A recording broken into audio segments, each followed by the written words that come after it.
Well everyone, आज का topic रहेगा आपका नंबर सिस्टम। लास्ट क्लास में भी हमने नंबर सिस्टम में स्पेसिफिकेशन ऑफ डिजिट्स के बारे में पढ़ा था।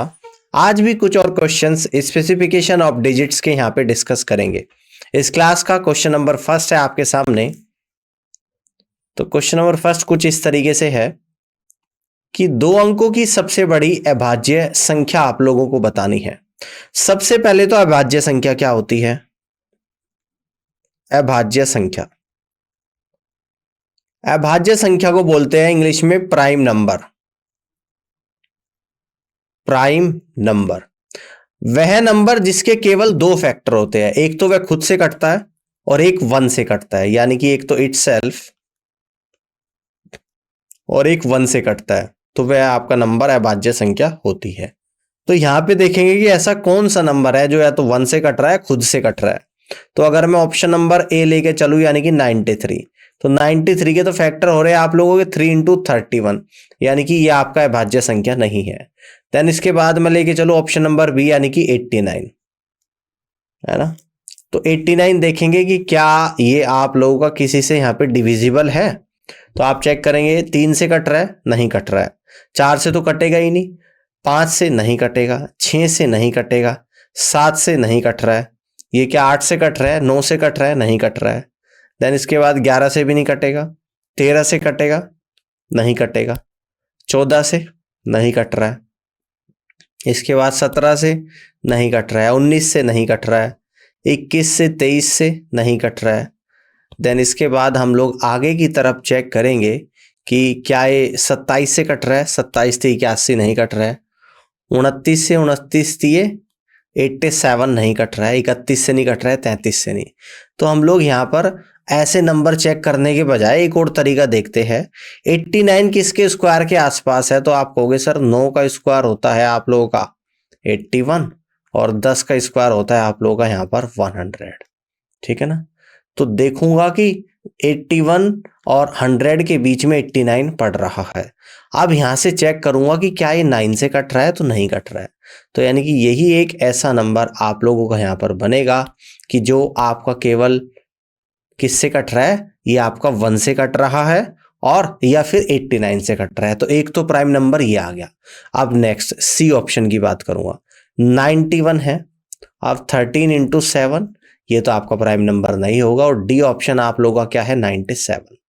तो 97 भी अगर आप देखोगे तो 97 भी आपका 9 के स्क्वायर और 10 के स्क्वायर के बीच में है, तो 9 तक की संख्याओं से ये भी नहीं कट रहा है, तो यानी कि ये भी आपका प्राइम नंबर है।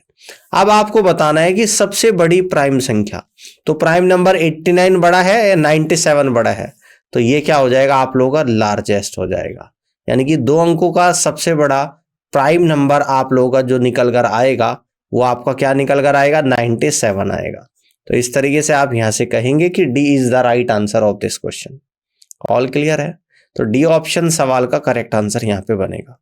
अब आगे की तरफ बढ़ते हैं, अगले क्वेश्चन को यहां पे समझते हैं। इसको देखिएगा, सबसे छोटी अभाज्य संख्या 0 को छोड़कर और किसी भी पूर्णांक का गुणनफल क्या होता है? ठीक है ना। यानी कि कह रहे हैं कि सबसे छोटी अभाज्य संख्या और किसी भी पूर्णांक का गुणनफल क्या होता है? तो सबसे छोटी अभाज्य संख्या होती है 2 और 0 को छोड़कर किसी भी पूर्णांक का, ठीक है ना। तो पूर्णांक यानी कि अगर मैं 1 लूं तो इसका गुणनफल क्या होता है, 2 होता है। अगर अभाज्य संख्या 2 लूं और 2 की मैं 2 में मल्टीप्लाई करूं तो आपका कितना आएगा, 4 आएगा। ऐसे ही मैं कहूंगा 2 की अगर 3 में मल्टीप्लाई करूं 6 आएगा, क्योंकि सबसे छोटी अभाज्य संख्या जो है वो क्या है, इवन नंबर। और इवन नंबर की अगर किसी भी पूर्णांक में मल्टीप्लाई करोगे तो हमेशा क्या निकल कर आएगा आप लोगों का, इवन नंबर निकल कर आएगा। तो आप यहां से कह सकते हो कि हमेशा सम संख्या आएगी। सी ऑप्शन में दे रखा और सी ऑप्शन सवाल का आंसर बनेगा। आगे की तरफ बढ़ते हैं, 50 और 80 के बीच की अभाज्य संख्याओं का योग। अब 50 और 80 के बीच की अभाज्य संख्याओं का क्या निकालेंगे, योग। Sum of prime numbers between 50 and 80, है ना। तो क्या निकल कर आएगा, यानी कि आपका निकल कर आएगा 53।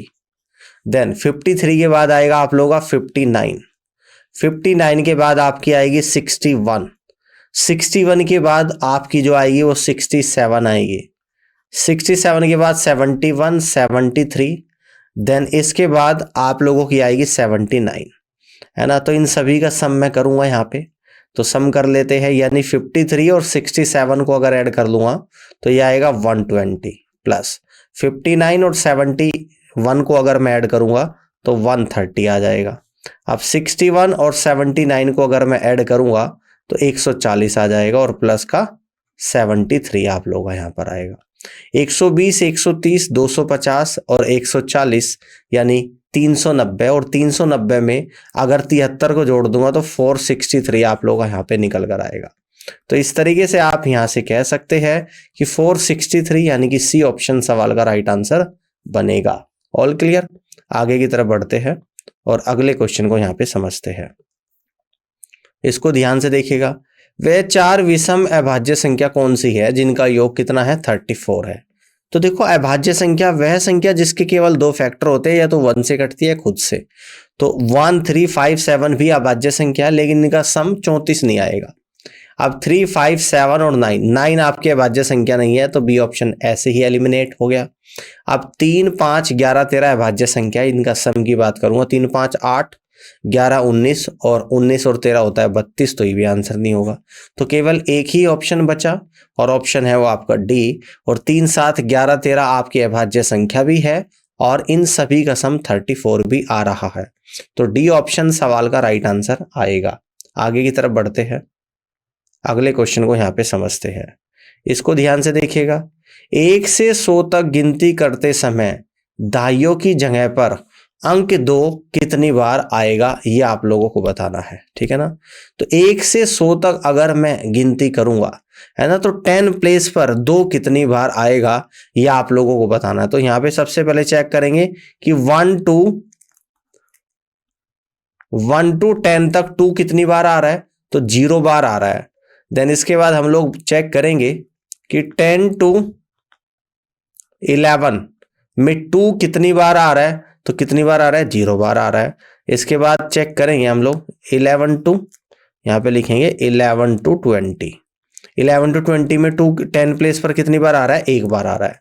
फिर इसके बाद देखेंगे 21 to 30, तो इसमें 10 प्लेस पर 2 कितनी बार आ रहा है, यानी कि 9 टाइम्स आ रहा है, ठीक है ना। इसके बाद चेक करेंगे हम 31 से 40 तक 2 एक बार भी नहीं आएगा, और 41 से 50 तक 2 एक बार भी नहीं आएगा, और इसके बाद 51 से 60 बार एक बार भी नहीं आएगा। और यहाँ पे मैं डायरेक्ट ही अगर इस तरीके से कह दूं कि, है ना, हम लोग डायरेक्ट ही कह दें कि 31 से 100 तक, 31 से 100 तक 2 कितनी बार आएगा, एक बार भी नहीं आएगा, डायरेक्ट कह सकता हूं, ठीक है ना। तो यानी कि टोटल कितनी बार आया 2 आप लोगों का, तो आप कहोगे 9 और 1 10, यानी कि 10 बार आया। तो 10 इस क्वेश्चन का राइट आंसर बनेगा, जो कि सी ऑप्शन में आपको यहाँ पे दे रखा, और C is the right answer of this question. Clear है? इस क्वेश्चन को समझते हैं। यहाँ पे कहते हैं कि एक अभाज्य संख्या में क्या क्या होता है, 2 से अधिक भाजक होते हैं। नहीं, ये बिल्कुल गलत है। स्वयं और एक द्वारा विभाजित होती है, बिल्कुल। अभाज्य संख्या या तो खुद से डिवाइड होती है, डिवाइडेड बाय इटसेल्फ, एंड 1, या तो खुद से कटेगी या 1 से कटेगी। तो इस तरीके से बी ऑप्शन सवाल का राइट आंसर यहाँ पे बनेगा। अब आगे की तरफ बढ़ते हैं और इस क्वेश्चन को यहाँ पे समझते हैं। 1 से 100 तक गिनती में अंक 5 कितनी बार आता है? 1 से 100 तक की गिनती में अंक 5 कितनी बार आता है? अगर मैं 1 से 10 तक की गिनती करूं तो 5 कितनी बार आएगा, यानी कि 1 बार ही आएगा। अब इसके बाद अगर हम लोग बात करें कि 11 से अगर 20 तक की मैं गिनती करूं तो 5 कहां पे आता है, यानी कि 15 पे आता है, यानी कि 1 बार आता है, ठीक है। ऐसे ही 21 से अगर 30 तक की गिनती करूं 1 बार, है ना। और इसके अलावा 21 से 30 तक 1 बार, 31 से 40 बार 1 बार, और 40 से 50 1 बार। यानी यहां से कह दूंगा 21 से 50 तक कितनी बार आएगा। देखो, एक तो 25 में आएगा, 35 में आएगा, 45 में आएगा, और 50 में आ गया, यानी कि 4 बार यहां पर आ गया, ठीक है ना। अब इसके बाद हम लोग देखेंगे कि 51 to 60 कितनी बार आएगा, तो 51 में आएगा, 52 में आएगा, 53 में आएगा, 54 में आएगा, 55, 56, 57, 58 और 59। तो 1 2 3 4 5 6 7 8 9 10, यानी कि 10 बार यहां पर आप लोगों का आ गया, ठीक है ना। अब इसके बाद हम लोग देखेंगे कि 61 से 70 तक एक बार, 71 से 80 तक फिर से एक बार, 81 से 90 तक फिर से एक बार, 91 से 100 तक फिर से एक बार। तो यानी यहां से कहेंगे 61 to 100 तक आपका 4 बार आएगा। तो टोटल कितनी बार आया, 1 और 1 2 और 4 6, 6 और 10 16 और 4 20, यानी कि टोटल आप लोगों का 5 यहाँ पर 20 टाइम्स आ रहा है। और इस तरीके से कहेंगे कि सी ऑप्शन सवाल का करेक्ट आंसर बनेगा। क्लियर है, यहां तक की बात समझ में आ गई। अब आगे की तरफ बढ़ते हैं और अगले क्वेश्चन को यहां पे समझते हैं। यार है कि पहली 200 विषम प्राकृतिक संख्याओं में कितनी कुल अभाज्य संख्या है, ये आप लोगों को बताना है ना। यानी कि first 200, how many total prime numbers are in first 200 odd natural number, है ना। तो ऑड नेचुरल नंबर में कितनी प्राइम नंबर है, ये आप लोगों को बताना है। तो जो विषम प्राकृतिक संख्या होगी 200 तक, तो कैसे होगी, 1 होगी, जैसे 3 हो जाएगी, 5 होगी, 7 होगी, 9 होगी, 11 होगी, और एंड में नंबर आप लोगों का बनेगा ये आपका यहाँ पे 199 बनेगी, ठीक है ना। 199 आप लोगों की यहाँ पर बनेगी। तो इसमें आप लोगों को बताना है कि कितनी प्राइम नंबर है। तो ये प्राइम नंबर आपको क्या करने पड़ेंगे, यहाँ पे लिखने पड़ेंगे, है ना। इसका कोई और तरीका यहाँ पर नहीं है। तो ऐसे जो नंबर यानी कि प्राइम नंबर यहाँ पे अगर मैं लिखूंगा प्राइम नंबर्स, ठीक है ना, प्राइम नंबर्स। अब देखो प्राइम नंबर्स लिखने का तरीका भी मैं आपको बताता हूं। सबसे पहले तो आपको यह पता होना चाहिए कि 1 से 100 तक 25 प्राइम नंबर होते हैं। कितने होते हैं, 25 प्राइम नंबर होते हैं, ये आपको याद कर लेना है, ठीक है ना। 1 से 100 तक कितने होते हैं, 25 प्राइम नंबर। अब 100 के बाद की अगर मैं बात करूंगा, है ना, अब हम लोग क्या करेंगे, 100 के बाद की अगर बात करें तो यहां पे हम लोग लिखेंगे 101 से 200 तक कितने प्राइम नंबर होते हैं, तो 20 प्राइम नंबर होते हैं। ये आपको डायरेक्ट पता होना चाहिए, ठीक है ना, डायरेक्ट पता होना चाहिए। यानी कि टोटल प्राइम नंबर आपके जो निकल कर आएंगे, टोटल प्राइम नंबर्स जो आपके यहां पे निकल कर आएंगे वो कितने आएंगे, 45। और ये 45 इस क्वेश्चन का आंसर बनेगा, जो कि ए ऑप्शन में दे रखा और आप यहां से कहेंगे कि A is the right answer of this question. अब अगर आपको ये बात ना पता होती कि 1 से 100 तक 25 प्राइम नंबर होते हैं और 101 से 200 तक 20 प्राइम नंबर होते हैं, तो आपको मैन्युअली चेक करने में 3 से 4 मिनट का टाइम लग जाता, जो आपके पास नहीं होता एग्जाम में। तो ये चीज आपको कुछ मैन्युअली याद होनी जरूरी है। अब ऐसे अगर टोटल आप लिखोगे तो यहाँ पे लिखे हुए हैं 200 विषम प्राकृतिक संख्याओं में कुल अभाज्य संख्या, जैसे 3 है, 5 7 11 13 17 19 23 29 31 37 41 43 47 53 59 61 67 71 73 79 83 89 97 101 103 107 109 113 127 131 137 139 149 151 157 163 167 173 179 181 191 193 197 199। तो टोटल प्राइम नंबर आपके निकल कर आए 45। अब आगे की तरफ बढ़ते हैं, इस क्वेश्चन को देखिएगा। निम्नलिखित युग में सहअभाज्य संख्या आप लोगों को बतानी है। तो सहअभाज्य संख्या को क्या बोलते हैं, को प्राइम नंबर। को प्राइम नंबर, और को प्राइम नंबर क्या होता है, यानी कि जिन दो संख्याओं का HCF हमेशा 1 होता है वह आपका को प्राइम नंबर कहलाता है। अगर मैं 348 और 296 का HCF निकालूं तो 1 नहीं आएगा, तो ये को प्राइम नंबर नहीं है। अब इसके बाद अगर हम लोग बात करें 114 और किसकी बात करें 213 की, तो 3 से डिविजिबल है, तो HCF 1 नहीं आ रहा है।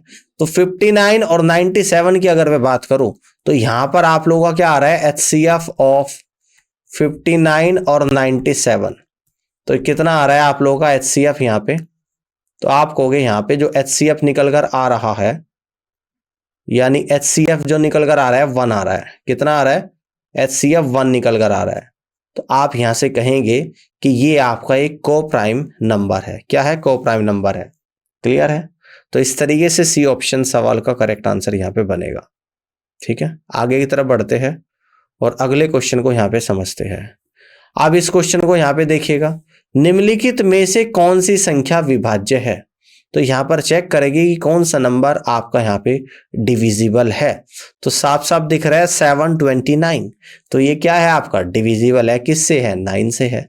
9 से भी है आपका, ये 3 से भी होगा, 9 से भी होगा, और ये आप लोगों का 27 से भी होगा, ये आपका 81 से भी होगा, ये आपका 243 से भी होगा। ठीक है ना? तो ये आपका 729 से भी होगा और ये 1 से भी होगा। तो इस तरीके से आपका डिविजिबल है, यानी कि 729 आपका डिविजिबल है। ऑल क्लियर है?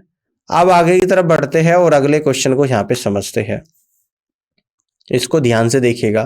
पहली 100 प्राकृतिक संख्याओं में कितनी अभाज्य संख्या है ना? तो पहली 100 प्राकृतिक संख्याओं में मैंने आपको बताया था 1 to 100 तक प्राइम नंबर। तो कितने बताए थे? अभी आज के सेशन में हमने डिस्कस किया है। तो टोटल कितने प्राइम नंबर होते हैं? 25। तो 1 से 100 तक 25 प्राइम नंबर होते हैं। पहला ऑप्शन सवाल का राइट आंसर यहां पर आएगा। अब आगे बढ़ते हैं, अगले क्वेश्चन को यहां पे समझते हैं। इसको ध्यान से देखिएगा।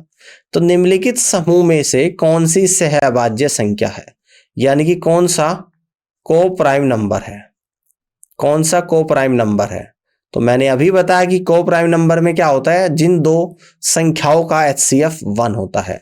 अगर 12 और 7 की बात करूं तो HCF कितना आ रहा है? यहाँ पे 1 आ रहा है। तो यही क्या है आप लोगों का यहाँ पर को प्राइम नंबर है। बाकी किसी भी संख्या का HCF 1 नहीं आएगा। तो यहाँ पे हम लोग कह सकते हैं कि पहला ऑप्शन सवाल का आंसर बनेगा 12 और 7, जहां पर HCF आपका 1 आ रहा है। ठीक है ना? आगे की तरफ बढ़ते हैं, अगले क्वेश्चन को समझते हैं। निम्नलिखित में से कौन सी एक विषम भाज्य संख्या है ना? क्या बतानी है? ऑड कंपोजिट नंबर आप लोगों को बताना है। तो क्या बताना है? Odd composite number.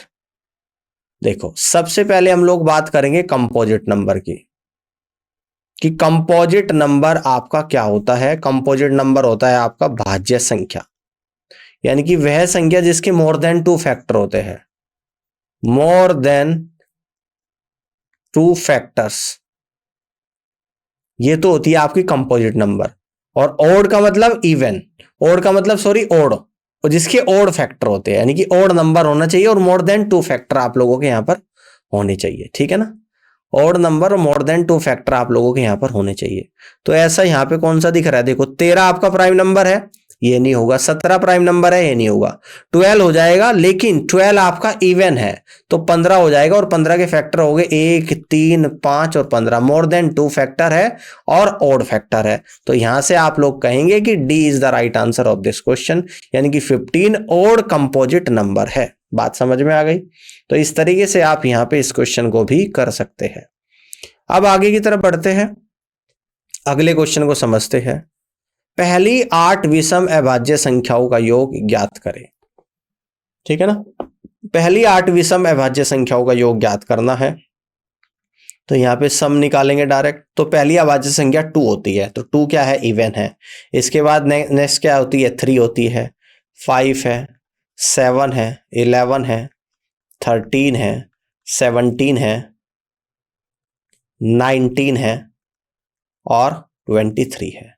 अब इनको ऐड करेंगे, 3, 5, 8, 7, 15, 15 और 11 26, 26 से 39, 39 और 17 56, 56 में 19 को भी अगर मैं ऐड कर दूंगा तो 66, 75, 75 में 23 को ऐड कर दूंगा तो 98। तो आपका जो सम निकल कर आया है यहाँ पर वो 98 निकल कर आया। तो यहां से कह देंगे पहली 8 विषम अभाज्य संख्याओं का योग 98 होता है, जो कि बी ऑप्शन में आप लोगों को यहाँ पर दे रखा है। अब आगे की तरफ बढ़ते हैं, अगले क्वेश्चन को समझते हैं। 60 और 100 के बीच कितनी अभाज्य संख्या है, ये आप लोगों को निकालनी है। ठीक है ना? अब देखो, आपको एक और जानकारी मैं देता हूं कि 51 से, यहां पे लिख देता हूं मैं, 1 to 50 तक प्राइम नंबर कितने होते हैं? 15 होते हैं। और 51 to 100 तक प्राइम नंबर कितने होते हैं? 10 होते हैं। ये आपको पता था पहले से ही कि 1 से 100 तक 25 होते हैं। उसमें भी मैंने ब्रेकअप किया है कि 1 से 50 तक 15 और 51 से 100 तक 10 होते हैं। बताने हैं 60 से 100 तक। तो सबसे पहले आप लोग निकालेंगे 51 से 60 तक प्राइम नंबर। तो कौन कौन से है 51 से? यानी कि 53 है, 53 के बाद 59 है, यानी कि 2 नंबर आ गए। जब 51 से 100 तक 10 है, जिसमें 51 से 60 तक 2 है, तो इसलिए कह दूंगा कि 60 से 100 तक प्राइम नंबर आप लोगों के निकल कर कितने आ जाएंगे? यानी कि 51 से 100 तक 10 10 और 51 से 60 तक 2, 10 में से 2 गया तो 8 है। तो यानी यहां से आप लोग कह दोगे कि इस क्वेश्चन का जो राइट आंसर बनेगा वो ऑप्शन नंबर डी बनेगा, यानी कि 8। तो D is the right answer of this question. इस तरीके से इस क्वेश्चन को भी कर सकते हैं। अब आगे की तरफ बढ़ते हैं और अगले क्वेश्चन को देखते हैं। निम्नलिखित में से कौन सी संख्या एक अभाज्य संख्या है? क्या है अभाज्य संख्या? अभाज्य संख्या क्या होती है? जिसके केवल 2 फैक्टर होते हैं, या तो वह खुद से कटती है 1 से। तो 121 तो 11 से डिविजिबल है, तो ये तो नहीं होगी, ठीक है ना। 161 क्या होगी आपकी? 161 बताइएगा। तो 161 क्या किसी संख्या से डिविजिबल है? इसको ध्यान से देख के आप लोग बताओ, ठीक है ना। 161, तो 161 आपकी किससे कट रही? 7 से कट रही है। 7 दूनी 14 और 7 ते 21, तो ये भी नहीं होती है। अब बचा आप लोगों का क्या? 141 और 181 आप लोगों का यहां पर बचा। तो इसमें आप लोगों को यहां पर देखना पड़ेगा कि क्या ये किसी नंबर से डिविजिबल है। अब देखो 141 की अगर मैं बात करूं तो इसका स्क्वायर किन 2 संख्याओं के बीच में आ रहा है? तो आप यहां पर अगर चेक करेंगे, आप यहां पर चेक करेंगे 12 का स्क्वायर, तो 12 का स्क्वायर तो होता है आप लोगों का यहां पर 144 और 11 का स्क्वायर होता है आप लोगों का यहां पर 121। तो इन दोनों के बीच में आप लोगों का 141 आ रहा है। तो यहां पर देखेंगे कि क्या ये 11 से डिविजिबल है? 11 एकम 11 नहीं कट रही है। क्या 11 से छोटे नंबर से कट रही है? 10 से नहीं कटेगी। 9 एकम 9, 51 नहीं कट रही है। 8 से वैसे नहीं कटेगी, 7 से नहीं कट रही, 6 से नहीं कटेगी, 5 से, 4 से, 3 से, 3 चौक 12, 3 से कट रही है, बिल्कुल कट रही है। यानी कि यहां पे कहूंगा मैं 3 गुणा 3 चौक 12 और 3 सते 21, 3 से डिविजिबल है। तो यानी कि ये भी आपकी अभाज्य संख्या नहीं है। तो बचा केवल एक ही ऑप्शन 181, और 181 आपका किसी भी संख्या से डिविजिबल नहीं, केवल 1 से और 181 से ही डिविजिबल है। तो 181 आप लोगों के यहाँ पे प्राइम नंबर आएगा। सी ऑप्शन सवाल का राइट आंसर बनेगा। 181 is the correct answer of this question. इस तरीके से आप लोग यहां से कह सकते हैं, ठीक है ना। क्लियर है? आगे की तरफ बढ़ते हैं। अब अगले क्वेश्चन को समझते हैं। यहां पे इसको ध्यान से देखिएगा। देखो यहां पे क्या दे रखा कि निम्नलिखित युग्मों में से कौन सा युग्म जुड़वा अभाज्य नहीं है ना। यानी कि which of the following pairs is not a pair of twin primes. Twin primes कौन सा नहीं है, ये आप लोगों को बताना है, ठीक है ना। ट्विन्स प्राइम कौन सा नहीं है, ये आप लोगों को यहां पर बताना है, ठीक है ना। तो सबसे पहले तो यहां पे बात करेंगे ट्विन प्राइम्स की। ट्विन प्राइम यानी कि एक के बाद अगला नंबर। 11 के बाद 13 प्राइम नंबर आता है तो ट्विन प्राइम्स है। 71 के बाद 73 आता है, ये भी है। और 131 के बाद 133 तो प्राइम नंबर ही नहीं है। और इसके बाद 191 के बाद 193, तो ये आप लोगों का क्या है? ट्विन प्राइम नंबर है, ठीक है ना। और यहां पे बताना pair of twin prime number, जो ट्विन प्राइम नंबर नहीं है। तो यानी कि जो यहां पर नहीं है वाला बताना है ना, यानी कि नहीं वाला बताना। तो नहीं वाला है आपका 131 और 133, ये आपका ट्विन प्राइम नंबर नहीं है। तो इस तरीके से आप यहां से कहेंगे कि C is the right answer of this question. All clear? इस तरीके से आप लोग यहां पे कर सकते हैं। अब आगे की तरफ बढ़ते अगले क्वेश्चन को समझते हैं कि 1 से 20 तक की अभाज्य संख्या श्रेणी में से कौन सी है। कौन सी 1 से 20 तक की अभाज्य संख्या? तो देखिएगा पहली अभाज्य संख्या 2 से स्टार्ट होती है, तो पहला ऑप्शन और डी ऑप्शन तो वैसे ही कैंसिल आउट हो गया। अब 2 के बाद आता है 3, तो 2 के बाद 3 केवल ऑप्शन सी में आ रहा है और आगे चेक करने की जरूरत ही नहीं, क्योंकि एक ही ऑप्शन आपके पास बचा है, ऑप्शन सी। तो सी को ही आंसर टिक करना पड़ेगा और आगे बढ़ना पड़ेगा। यही आपका आंसर भी है वाकई में ही, और बिना चेक करे भी आपका आंसर ये खुद ही आ रहा है, क्योंकि बाकी ऑप्शन एलिमिनेट हो जा रहे हैं। तो C is the right answer of this question. तो इस क्वेश्चन को यहां पे समझते हैं, इसको देखते हैं। यहां पर कहता है कि निम्नलिखित में से कौन सी संख्या भाज्य नहीं है। तो भाज्य संख्या वह होती है जिसके 2 से ज्यादा फैक्टर होते हैं। आपको यहां पे बताना जो नहीं है। तो हम यहां पर इन चारों के चारों ऑप्शंस के फैक्टर करके देखेंगे। अगर मैं 209 के फैक्टर करूं तो एक तो 1 से कटेगा, 1 इंटू ये 11 से कट रहा है, तो 11 एकम 11, बचा कितना 9 और 99, 11 नम 99। तो इसके मोर देन 2 फैक्टर आ रहे हैं, तो ये तो आपका भाज्य नंबर है। जो नहीं है वो बताना, यानी कि ऑप्शन नहीं होगा। अब अगर 203 की बात करूं तो 1 इंटू ये किससे कट रहा है, 7 से कट रहा है, तो 7 दूनी 14 और 7 नम 63, तो 7 गुणा 29 आ गया, यानी कि इसके भी 2 से ज्यादा फैक्टर है। तो ये भी क्या है, भाज्य नंबर है, तो ये भी आपका आंसर नहीं होगा। अब 161 की बात करूं तो 1 इंटू 7 से कट रहा है, 7 दूनी 14 और 7 ती 21, तो ये भी क्या है आप लोग 2 से ज्यादा फैक्टर, यानी कि भाज्य संख्या है। तो इसका मतलब बचा अब आप लोग 109, और 109 आपका क्या होगा, भाज्य संख्या नहीं होगी। अगर इसके फैक्टर भी करें तो केवल 1 और 109 आ रहे हैं, तो ये आपका एक प्राइम नंबर बन रहा है। तो ये भाज्य संख्या नहीं है। T is the right answer of this question. तो इस तरीके से आप लोग यहाँ पे कर सकते हैं। अब अगले क्वेश्चन को यहाँ पे समझते हैं, इसको देखिएगा ध्यान से। यदि -x + y = 11 है तो -1 की पावर x प्लस 1 की पावर y के बराबर होता है। क्या होता है, जहां पर x और y क्या है, आपके एक इंटीजर वैल्यू है। अब देखो यहां पर आपको दे रखा -x + y = 11। अगर x और y इंटीजर है, x और y आपके क्या है, इंटीजर है, तो हम लोग इस तरीके से ले सकते हैं। अगर मैं y को तो ले लूं 12, समझना, और x को अगर मैं ले लूं 1, तो आप लोगों का -1 और +12, यानी कि निकल कर आएगा 11। तो 11 = 11 आ जाएगा। तो x और y की वैल्यू को मैंने क्या ले लिया, 1 और 12 ले लिया।